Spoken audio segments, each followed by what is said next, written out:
भक्तिर्भवति नैष्टिके लाभाय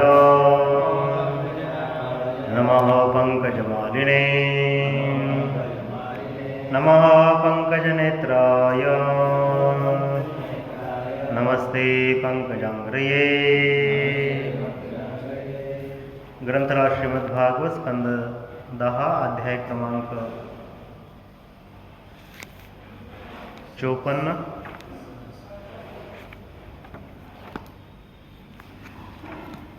हरिबोल भागवत दुसरं घ्या। श्लोक संख्या आहे 6, 7 आणि 8।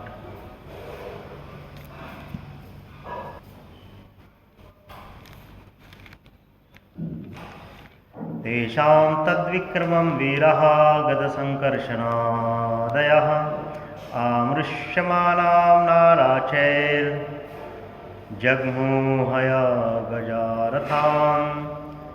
गद, संकर्षण इत्यादी यादवांनी शत्रू राजाचा तो पराक्रम सहन केला नाही, म्हणून ते नाराज नामक बाणांची वृष्टी करून शत्रूचे घोडे, हत्ती आणि रथ नष्ट करू लागले। श्लोक संख्या 7। पेतुशिरस्य रथिनाम् अश्विनां गजनाम्भुवे सुकुण्डलैः किरीटानिः शोष्णिशानि च कोटिशः। त्यावेळी रथ, घोडे आणि हत्ती यावर बसून लढणाऱ्या कोट्याधीश वीरांची मस्तके किरीटकुंडलासह शिरोभूषांसह जमिनीवर पडली। श्लोक संख्या 8 पाठीमागे हस्तास अति गदायेषु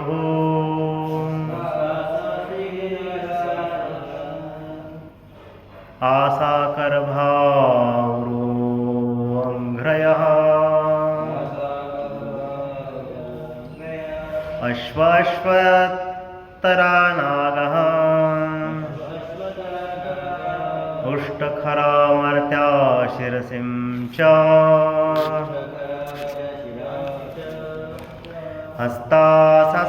हस्ताससागद्वेषवासा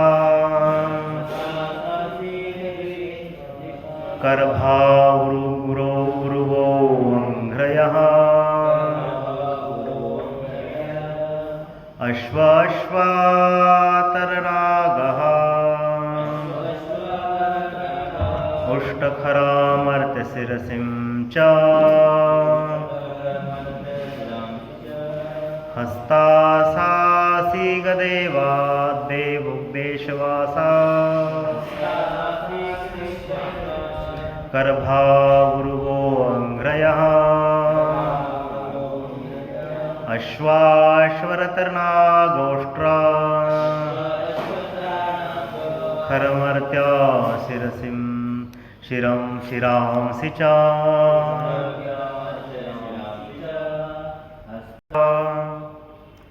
भाषांतर। हस्ता हात,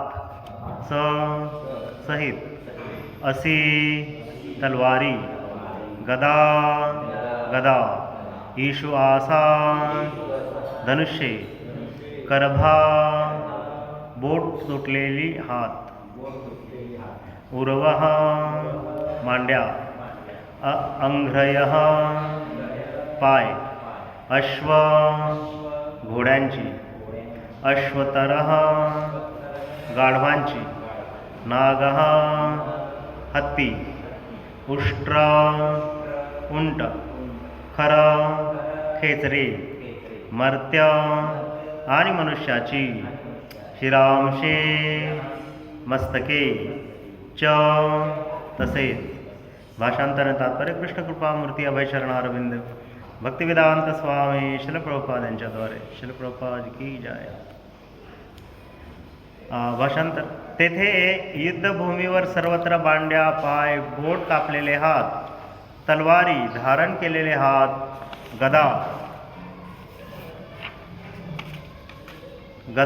धनुष्ये तसेच घोडे, गाढवे, हत्ती, उंट, खेचरे आणि मनुष्य या सर्वांची मस्तके विखुरलेली होती। तात्पर्य। करभा या शब्दाचा अर्थ बोटांच्या मुळापासून ते मनगटापर्यंतचा हात असा होतो. याचा अर्थ हत्तीची सोंड असाही आहे. म्हणून या श्लोकामध्ये हा शब्द सूचित करण्यात आलेला आहे की युद्धभूमीवर वीरांच्या तुटून पडलेल्या मांड्या हत्तींच्या सोंडीप्रमाणे दिसत होत्या. ओम ज्ञानतिमिरन्धस्य ज्ञानाञ्जनशलाकया चक्षुरुन्मीलितं येन तस्मै श्री गुरवे नमः. श्री चैतन्य. तर आपण या ठिकाणी पाहू शकतो की भगवंत जे आहेत ते फक्त बलरामांच्या सहाय्याने आणि आपला जो लहान भाऊ आहे गद याच्या सहाय्याने हे जे हजारो लाखो कोट्यावधी वीर आहेत त्यांच्याबरोबर काय करत आहेत, युद्ध करत आहेत. आणि भगवंत जे आहेत ते रुक्मिणीला सांगत आहेत की ही तुझी सेना आता त्यांना काही काळातच काय करणार आहे, पराजित करणार आहे. बघा, यावरून आपल्याला स्पष्ट होते की भगवंतांनी रुक्मिणीला अगोदरच काय केलेलं आहे, स्वीकार केलेला आहे, लग्न होण्याच्या अगोदरच. बघा, जशी रुक्मिणी रथावरती बसली त्यावेळीच भगवंतांनी तिला अर्धांगिनी म्हणून स्वीकारलेलं आहे. तर आपल्याला सुद्धा भगवंत जे आहेत त्यांचे भक्त म्हणून स्वीकारतील. कधी? ज्यावेळी आपण भगवंतांना शरणागत होऊ त्यावेळी. म्हणून असेच एक शरणागत भक्त जे आहेत संत सावतामाळी यांचं आज काय म्हणता येईल पुण्यतिथी किंवा त्यांचं जे स्वधाम गमन भगवंतांच्या धामाला जाण्याचं स्थान. तर संत सावतामाळी जे आहेत असं म्हटलं जातं की सोलापूर जिल्ह्यामध्ये माढा या ठिकाणी अरणगाव या ठिकाणी त्यांचं गाव होतं. तर त्या सावतोबाचे जे आजोबा होते दैवू माळी त्यांचं नाव. तर हे दैवू माळी जे आहेत ते म्हणे पंढरपुराचे वारकरी होते. आणि वारकरी असताना त्यांना 2 मुले होती, पुरसोबा आणि डोंगरोबा. तर असं म्हटलं जातं की हे डोंगरोबा जे आहेत ते एकदा म्हणे पंढरपुराला गेले वारी करण्यासाठी आणि परत काही घरी आले नाही म्हणे. मग म्हणे हे जे पुरसोबा होते ते धार्मिक वळणाचे होते आणि शेती व्यवसाय करून भजन पूजन करत होते. पंढरीचे वारी ते करत असत. आणि असं म्हटलं जातं की त्यांचा विवाह जो आहे सदू माळी यांच्या मुलीशी झाला अरण गावामध्ये. तर म्हणे त्यांच्याच पोटी म्हणे सावतोबा किंवा सावतामाळी जे आहेत त्यांचा जन्म झाला. मग असं सांगितलं जातं की हे जे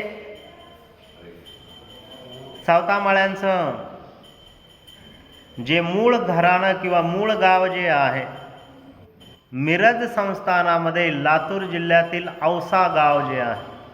आज या ठिकाणी खूप सुंदर अशी विठ्ठल भगवंतांची मूर्ती आहे. तर म्हणे की ज्यावेळी त्यांच्या आजोबांनी पाहिलं की अरण गाव जे आहे आपल्याला स्थायिक होण्यासाठी खूप चांगलं गाव आहे, कारण मराठवाड्यामध्ये काय म्हणे पाण्याचा तुटवडा आहे. म्हणून त्यांनी काय केलं की अरणगाव जे पंढरपूरपासून एक 30-35 किलोमीटर आहे त्या ठिकाणी जाऊन राहायचं काय केलं, मान्य केलं. मग म्हणे की पुढे असे सांगतात की हे जे सावतामाळी आहे यांचं लग्न जे आहे ते म्हणे भेंडगाव या ठिकाणचे भानवसे रूपमाळी यांच्या घरात असलेल्या जनाई नावाच्या मुलीशी झाले आणि त्यांनी उत्तम संसार केला. तर कधी कधी लोक गमती जमतीने म्हणतात, काय म्हणतात की म्हणे सावतामाळी कुठं विठ्ठलाच्या दर्शनाला गेले, मग आम्ही कशाला जाऊ, आहे की नाही, अशी लोकांची म्हण. आता ज्यांना 25-30 किलोमीटर लांब विठ्ठलाचं मंदिर आहे अशी लोक जाणार नाहीत का? लोक लाखो लाखो किलोमीटर समुद्र पार करून विठ्ठलाचे दर्शन करायला आज येतात. मग त्यावेळी 20-25 किलोमीटर जाणं काय खूप अवघड होतं का? तर याचा सांगण्याचा अर्थ असा आहे की ज्या ज्यावेळी त्यांना संधी मिळायची त्यावेळी ते भगवंतांचं दर्शन करण्यासाठी जात होते. परंतु आजकालची आळशी लोक आहेत, ते काय म्हणतात, ते कधी म्हणे विठ्ठलाच्या दर्शनाला गेले, विठ्ठलच त्यांच्या दर्शनाला आले. कारण त्यांची महती सांगताना नामदेव महाराज एका ठिकाणी म्हणतात, धन्य ते अरण रत्नांचीच खान, जन्मला निधान सावता तो, सावता सागर प्रेमाचा आगार, घेतला अवतार माळ्या घरी.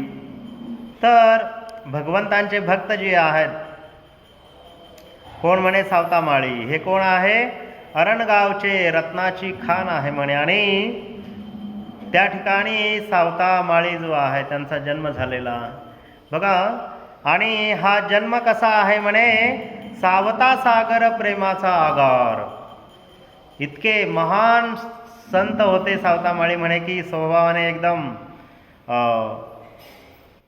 प्रेमळ, त्याचबरोबर मितभाषी, घेतला अवतार माळ्या घरी. आणि त्यांनी माळ्याच्या घरी अवतार घेतला. तर सावता या शब्दाचा खरा अर्थ शुद्ध चरित्रवान आणि सज्जन असा होतो. म्हणून सावता हा भाववाचक शब्द आहे. सभ्यता, सावपणा असा त्याचा अर्थ होतो. म्हणून सावतामाळी जे आहेत लहानपणापासून विठ्ठल भक्तीमध्ये रममाण झालेले आहेत. आणि म्हणे त्यांचा व्यवसाय किंवा त्यांचा बिझनेस जो आहे तो काय आहे, शेती करण्याचा. म्हणे फुले फळे भाज्या हा त्यांचा व्यवसाय आहे. म्हणून सावतामाळी जे आहेत त्यांच्या अभंगात लिहितात, आमची माळी याची जात, शेती लावू बागायत. बघा, म्हणून बागायती शेती कधीपासून चालू आहे म्हणे, पूर्वीपासून.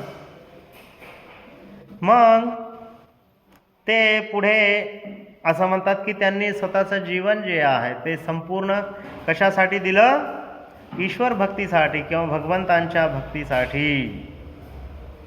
मग ते या ठिकाणी म्हणतात की न लगे सायास न पडे संकट, नामे सोपी वाट वैकुंठाची.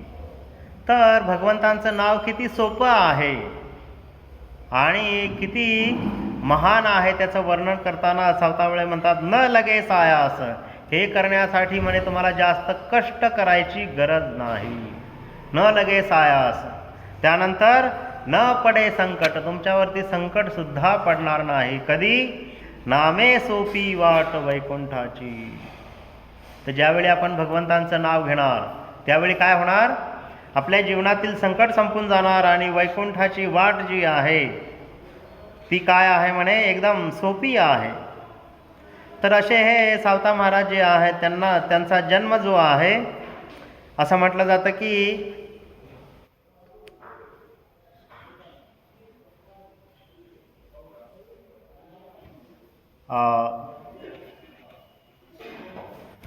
त्यांचा जन्म किंवा त्यांचा जो जन्म कालावधी आहे तो फक्त 45 वर्षांचा आहे. तर 45 वर्षच ते या पृथ्वी तलावर राहिले. त्यांचे केवळ म्हणे 37 अभंगच आज जे आहेत ते आपल्याकडे उपलब्ध आहेत, खूप कमी. आणि असं म्हटलं जातं की आषाढ वद्य चतुर्दशीच्या दिवशी शके 1217 रोजी, म्हणजे 1217 आणि त्यांचा जन्म जो आहे तो 1217 मधून 45 वर्ष अगोदर, म्हणजे जवळजवळ 1185 किंवा 1172, 1172 यावेळी. तर असं सांगितलं जातं की आद्य आषाढ वद्य चतुर्दशीच्या दिवशी, म्हणजे 12 जुलै 1295 रोजी हे जे सावतामाळी आहेत त्यांनी काय केलं म्हणे की भगवंतांच्या धामामध्ये प्रस्थान केलं. तर सावतामाळ्यांच्या जीवनामधून आपण समजू शकतो की त्यांनी आपलं कर्तव्य आणि भगवंतांची भक्ती जी आहे यांचा एकदम ताळमेळ लावला. लोक असं म्हणत राहतात की ज्ञानेश्वर महाराजांच्या, तुकाराम महाराजांच्या जन्माच्या संदर्भामध्ये लोकांना काय आहे, संभ्रम आहे. परंतु म्हणे या सावतामाळी जे आहेत त्यांच्या जन्म आणि त्यांचं जे धामाला जाण्याचं वेळ आहे त्यामध्ये असं जास्त करून तफावत संतांमध्ये जाणवत नाही. म्हणून असं म्हटलं जातं की ज्ञानेश्वर महाराजांपेक्षा 25 वर्षांनी मोठे आणि नामदेव महाराजांपेक्षा 20 वर्षांनी मोठे असे सावतामाळी जे आहेत ते वास करत होते. आणि ज्यावेळी त्यांना एक संधी मिळायची काय पंढरपुराला जायची, तर त्यावेळेस ते पंढरपुराला जात होते.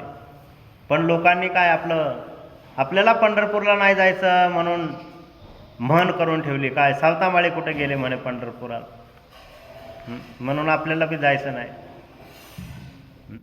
अशी लोकांमध्ये काय करतात, साधू संतांविषयी वाईट गोष्टी जे आहेत ते लोक जास्त पसरवतात. आणि असं म्हटलं जातं की वाईट गोष्टी ज्या आहेत त्या लवकर काय होतात, पसरत जातात. तर सावतामाळी जे आहेत त्यांचे काही थोडे अभंग आहेत. त्यामध्ये लोक म्हणतात की हा एक अभंग त्यांनी लिहिला म्हणे, कांदा मुळा भाजी अवघी विठाई माझी. तर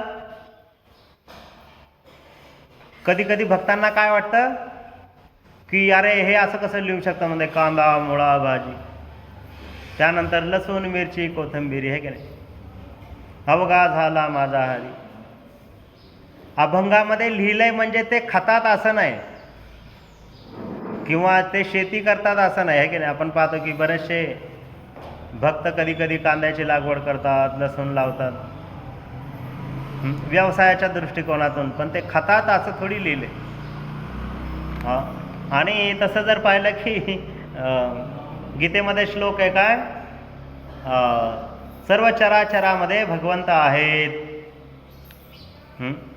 किंवा काय भगवंत जी काही सृष्टी आहे ते कोण आहे, भगवंत आहे. या दृष्टिकोनातून पण आपण जर पाहिलं तर अवघा झाला माझा हरी काय आहे असं अपभ्रंशात्मक किंवा याच्यातून घेण्याची आवश्यकता नाही. त्यानंतर पुढे जसं मगाशी सांगितलं, आमची माळी याची जात शेती लावू बागायत.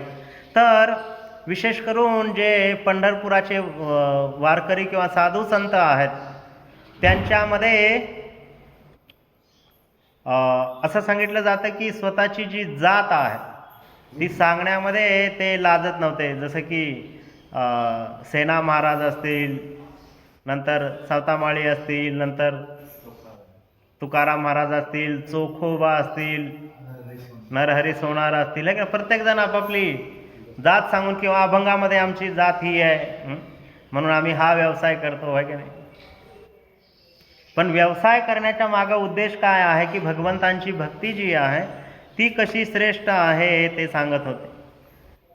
एका ठिकाणी ते म्हणतात की नको तुझे ज्ञान नको तुझा मान, माझे आहे मन वेगळेची. नको तुझी भक्ती नको तुझी मुक्ती, मजा आहे विश्रांती वेगळीच. चरणी ठेवणी माथा विनवितसे सावता, ऐका पंढरीनाथा विज्ञापन. तर ही भगवंतांना केलेली प्रार्थना आहे. भगवंता तुझं काय नको, तुझं ज्ञान नको, तुझा मान नको, त्यानंतर तुझी भक्ती नको, मुक्ती नको. जसं की ही जी प्रार्थना आहे असं म्हटलं जातं की इक्वल टू चैतन्य महाप्रभूंची जी आहे ना, न धनम न जनम न सुंदरीम कविता वा जगदीश कामय. भगवंता मला हे नको ते नको, न लगे धन मुक्ती संपदा संत संग देई सदा. आणि काय मागतात, भगवंतांना मागतात की आम्हाला संतांचा संग द्या. तर संतांच्या संगतीचा महिमा सांगणारा सुद्धा अभंग जे आहेत ते लिहितात. नंतर अजून एक खूप चांगला अभंग जो आहे तो म्हणे की तुकाराम महाराजांच्या एका अभंगाशी एकदम मिळता जुळता आहे. समयासी सादर व्हावे, देव ठेविले तैसे राहावे, कोणी दिवशी बसुनी हत्तीवरी, कोणी दिवशी पालखी सुभेदार, कोणी दिवशी पायाचा चाकर चालून जावे. तर ते म्हणतात की ठेविले अनंती तैसेची राहावे, चित्त असू द्यावे समाधान. या शैलीमधला तो अभंग जो आहे हा लिहिलेला आहे. ते म्हणा की कोणी दिवशी बसून याचे मन, कोणी दिवशी घरात नाही धान्य, कोणी दिवशी द्रव्याची साठवण कोठे साठवावे, कोणे दिवशी यम येती चालून, कोणी दिवशी प्राण जाती घेऊन, कोणी दिवशी स्मशानी जाऊन एकटे राहावे. बघा, तर हे जीवनाचं काय आहे, ब्रीद आहे ते सांगितलेले. काय, कोणे दिवशी यम येती चालून, म्हणे कधी तुमचं हे सर्व वरचं कार्य करण्यामध्ये, काय म्हणे की धान्य एकत्र करण्यामध्ये, द्रव्याची साठवण करण्यामध्ये, त्यानंतर कधी कधी उपाशी राहण्यामध्ये, की नाही, कधी कधी लोक त्यांच्याकडं भरपूर काय काय असते पण काय तो खाऊ शकत नाही. मग म्हणे की कधी कधी यम जे आहेत तुम्हाला तुमच्याकडे येतील, तुमचं प्राण जो आहे तो हरून घेऊन जातील आणि मग स्मशानामध्ये तुम्हाला म्हणे एकटंच जळत राहावं लागेल, एकटे राहावे. कुठं, स्मशानामध्ये. कोणे दिवशी होईल सद्गुरूंची कृपा, कोणे दिवशी चुकतील या जन्माच्या खेपा, कोणे दिवशी सावत्याच्या बापा दर्शन द्यावे. तर या ठिकाणी ते म्हणतात की भगवंतांना प्रार्थना करतात, ज्यावेळी सद्गुरूची कृपा होईल त्यावेळी काय होईल म्हणे ज्यावेळी सद्गुरूंची कृपा झाली, तुमच्या जन्ममृत्यूच्या चक्रा किंवा खेपा संपून जातील आणि एके दिवशी काय होईल, भगवंतांचे दर्शन होईल. बघा, या ठिकाणी सावता महाराज आपल्या भगवंतांना काय म्हणतात, बापा. हा, भरपूर साधू संत आहेत पण साधू संत भगवंतांना बाप म्हणून खूप क्वचित लोकांनी भगवंतांना आपले वडील म्हणून स्वीकार केलेले आहे. हा, जास्त करून काय स्वीकारलेलं आहे, आपली आई म्हणून, माऊली, विठाई माऊली. बघा, म्हणून अशा संतांच्या चरणी आपण काय करू शकतो, प्रार्थना करू शकतो. काय की आम्हाला काय द्या, भक्ती द्या. आणि भक्ती करण्यासाठी त्यांनी सांगितलेले काय करायला पाहिजे, उठोनी प्रातःकाळी करुणिया स्नान, घालुनी आसन यथाविधी, नवज्वरे देह जाहलासी संतप्त, परिमणी आर्त विठोबाची. म्हणे विठोबा किंवा भगवान विठ्ठलांना काय केलं पाहिजे, मनातून आर्त भावनेने प्रार्थना केली पाहिजे. काय करून, सकाळी प्रातःकाळी उठून स्नान करून, आसन बसून, नवज्वरे देह, हा जो देह आहे तो काय केलेला आहे, त्याच्यामध्ये ज्वर उत्पन्न झालेला आहे, जाहला असे संतप्त. आपण संतप्त असतो कायम, मग तो शांत करण्यासाठी काय करा म्हणे, परी मनी आर्त विठोबाची. भगवंतांना काय करा, आर्त भावनेने काय करा, प्रार्थना करा, असं या ठिकाणी सावता महाराज सांगत आहेत. तर त्यांच्या चरणी आपण प्रार्थना करू शकतो की भगवंत जे आहेत त्यांना कशा प्रकारे आपण हाक मारली पाहिजे. हरे कृष्ण कृष्ण कृष्ण हरे हरे, हरे राम राम राम हरे हरे. ग्रंथराज श्रीमद् भागवत महापुराण की जय. शील प्रभुपाद की जय. गौर प्रेमानंदे. हरि हरि.